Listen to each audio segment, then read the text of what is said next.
Hello, my name is Travis Boley with the Oregon-California Trails Association, and today we're here in my hometown of Lexington, Missouri. I moved here when I was 7 years old.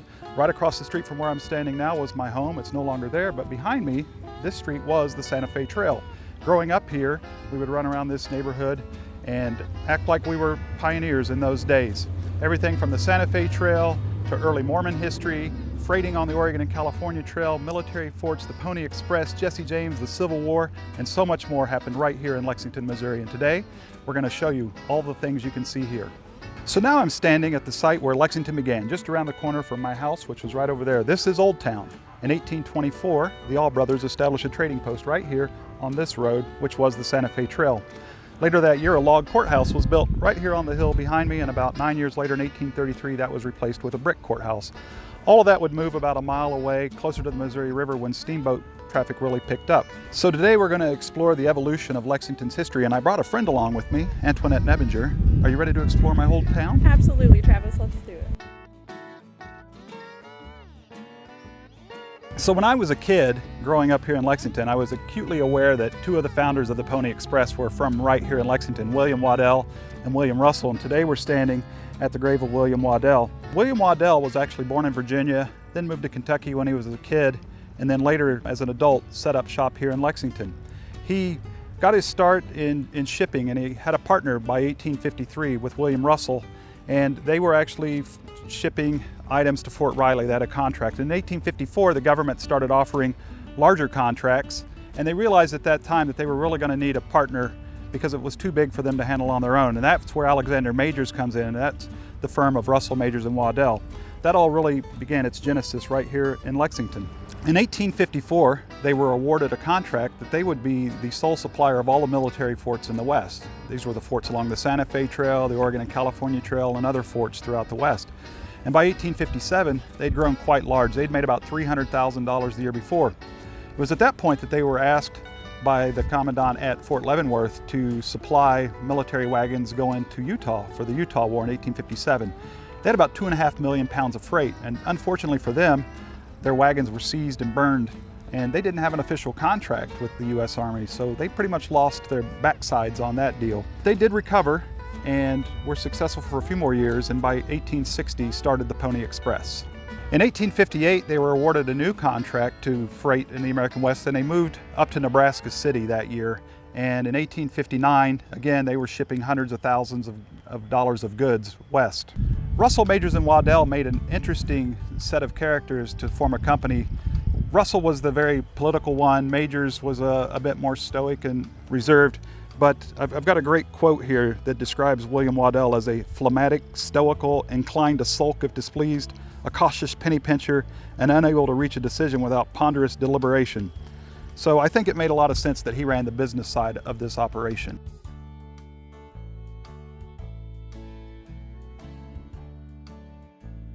Probably a lesser known fact about William Waddell is that he was a slave owner, and at least one of his slaves is buried right here in Lexington, a guy named Joseph Myers, and we'll visit his grave a little bit later. But also, his own granddaughter was born a slave. His son Milton was the master of his daughter's mother, and Harriet Ann Dawes lived into adulthood, and her grandfather and her father Milton are buried here side by side. Originally, this cemetery was started as a family plot by William B. Waddell's parents, Elizabeth Hudson and William W. Waddell. Elizabeth is buried right here. This was the family plot. A little bit later, William B. would buy more of the land, and this became the town cemetery, but only for white folks in the beginning. The grandson of William B. Waddell, Walter Waddell, became the executor of the estate of Joseph Meyer. Joseph Meyer had been a slave of William B. Waddell, and he died in 1913 at the age of 71 from tuberculosis. Joe, as they called him, remained close to the Waddell family and was regarded as a dependable and trustworthy man. I'm standing here next to Joseph Meyer's grave here in Forest Grove Cemetery in Lexington, Missouri. He very clearly has the largest tombstone in the entire cemetery, a true testament to how much the Waddell family cared for him. The cemetery had fallen into much disrepair. A volunteer group came in and restored the entire cemetery. There was a book by Judy Lindquist that was recently published detailing the lives of the people that were buried here.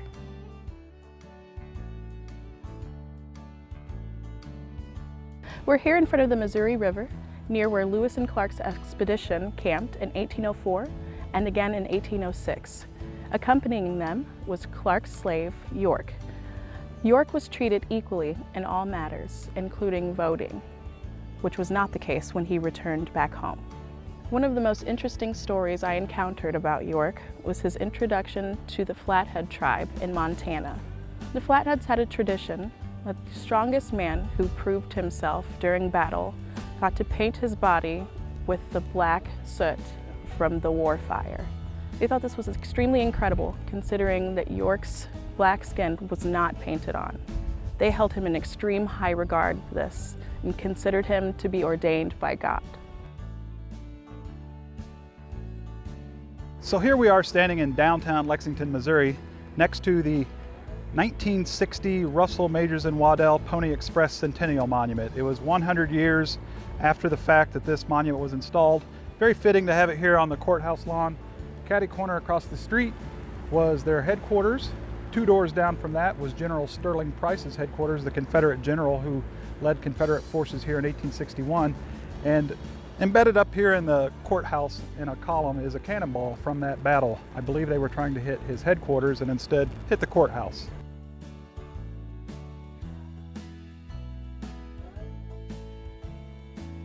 Now we're standing at the corner of 13th and Franklin in downtown Lexington at the site of the Saluda Memorial. This is actually the last place I lived in Lexington about 30 years ago. It burned down and at a later date they created this heritage park for the victims of the Saluda, which is probably the worst disaster of steamboat history on the Missouri River. The morning of Good Friday, April 9th, 1852, the Saluda was docked here at Lexington with about 175 passengers on board. The captain, a Captain Belt, said, "We're going to round this bend or blow this boat to hell." And that's exactly what he did. He really fired up the boilers, tried to fight the high current and the ice flows, and wound up blowing the boat up. About 125 of those people were killed. Of those, 75 were Mormons from Europe heading to Council Bluffs and then on to Salt Lake City. The rest were 49ers heading to California. Most of those deceased are buried here in town, and about 21 of the children were adopted by locals. So the bell here is actually not the original bell from the Saluda. This is an 1847 bell, a little bit older. It was donated for the purpose of this park. The 1849 bell that was on the Saluda actually stands in front of the First Christian Church in Savannah, Missouri, which is about 15 minutes north of St. Joe. Also honored here in Heritage Park is William Morrison. William Morrison was born in 1817 in Pittsburgh and later moved to Lexington, where he became a Santa Fe trail trader. He also started a foundry and created a lot of the stoves that went west on wagons. During the Civil War, he retrofitted his foundry to make munitions for the Union Army because he was a strong Union supporter, which was unusual in Lexington because it being a slaveholding town, it was a pretty strong Confederate town. He would later become mayor of Lexington and a bank president as well. So pretty important guy to depict here in the park. I'm here with Jim Kinney, who's the board president of the Lexington Hospital, and they're responsible for restoring this Russell, Majors, and Waddell monument. And I understand, Jim, that recently the hospital underwent an expansion. The monument got removed and lost for a little while. Tell us the story of what happened. That's correct. Yeah, it's a very fascinating story. As things happened during construction, the monument was placed at the construction management area. The plaque that was embedded in the monument disappeared. We had a changeover in our city administration. A new mayor came in and had one of the folks with the street department pick this monument up and take it to the street department, unbeknownst to most of us on the board. Where that monument ended up kind of was lost. Eventually word of mouth got out in our small community, Travis, and found out that it was out at the street department. It was on a wooden pallet. By then, almost 2 years later, weeds were grown up around it. It was in pretty rough shape, and it was already some probably 80 plus years old. Our construction company that was currently in town doing the parking lot and this new gorgeous wall took it to a contractor in Kansas City known as Eagle Iron Refinishing and Restoration. A couple of weeks ago, we also discovered that the original plaque that had been missing for over 2 years was had been stolen originally when they first tore it down, and it was in an evidence room at our local police station. The history is so important. This plaque summarizes a little bit of what took place out here.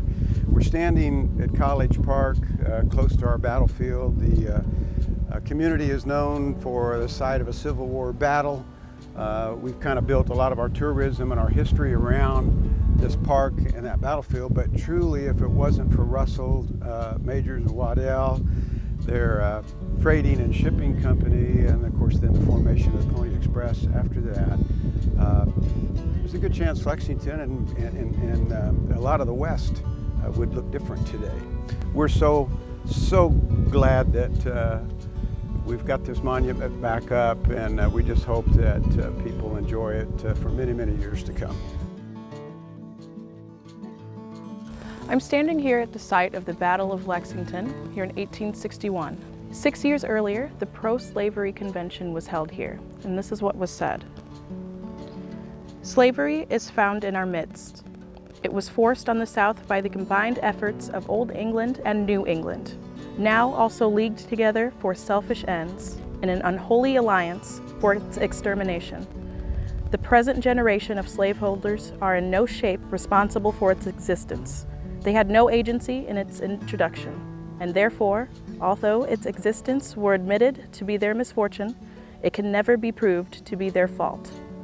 Its abolition, under existing circumstances, is believed to be morally impossible.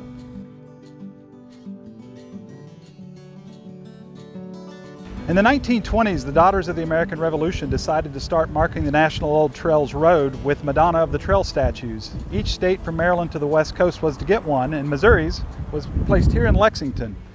On September 17, 1928, then County Circuit Judge Harry Truman in Jackson County, Missouri, came here and gave the dedication speech to commemorate that. He was the president of the National Old Trails Road Association.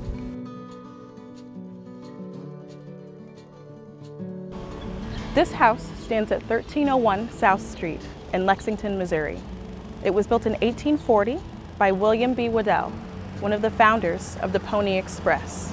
He lived here until 1868. He traded the establishment for a Baptist pastorium, and in 1869 it became the location of the Baptist Female College. One of those attendees was the mother of President Harry Truman.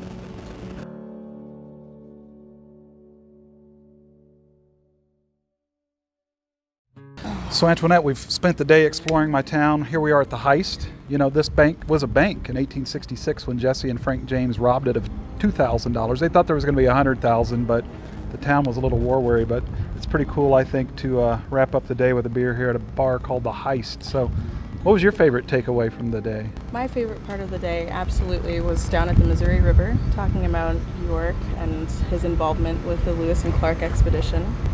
More specifically, how the Flathead tribe responded to his blackness of his skin and the story that I told about that earlier. It's so touching to hear that someone that had never seen a person of color held them in such high regard without any sort of judgments whatsoever. It was amazing. And it was an amazing story, and I didn't know that until you dredged it out, and I thought I knew a lot about Lewis and Clark, so that was neat to learn something new from you. And for me, I think just reflecting on the fact that I spent a decade here growing up and vaguely being aware of the history and maybe more so, but really encapsulating it in one trip from Lewis and Clark through the Santa Fe Trail Trade, the California Gold Rush, the Civil War, right up through the outlaw era. This town really encapsulates all that is Western America, and probably the eastern end of Western America, but this in many respects is the gateway to the West because of that, and I think that's my takeaway. I learned so much today. Thank you so much for having me. Thank you for coming along. Cheers.